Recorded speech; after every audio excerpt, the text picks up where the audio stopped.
இயேசுவும் சீடர்களும் மக்கள் கூட்டத்தினரிடம் வந்தபோது ஒருவர் இயேசுவை அணுகி அவர் முன் முழந்தாள் படியிட்டு, ஐயா, என் மகனுக்கு இரங்கும்.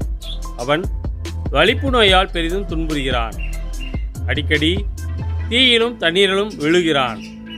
உன் சீடர்களிடம் அவனை கொண்டு வந்தேன், அவனை குணமாக்க அவர்களால் முடியவில்லை என்றார்.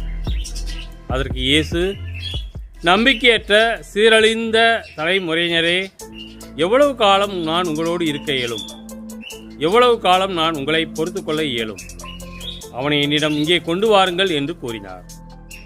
கொண்டு வந்ததும் இயேசு அப்பேயை கடிந்து கொள்ளவே அது அவனை விட்டு வெளியேறியது. அந்நேரமே சிறுவன் குணமடைந்தான். பின்பு சீடர்கள் தனிமையாக இயேசுவை அணுகி வந்து, அதை ஏன் எங்களால் ஓட்ட இயலவில்லை என்று கேட்டார்கள். இயேசு அவர்களை பார்த்து, உங்கள் நம்பிக்கை குறைவுதான் காரணம். உங்களுக்கு கடுகளவு நம்பிக்கை இருந்தால் நீங்கள் இம்மலையை பார்த்து இங்கிருந்து பெயர்ந்து அங்கு போ என கூறினால் அது பெயர்ந்து போகும்.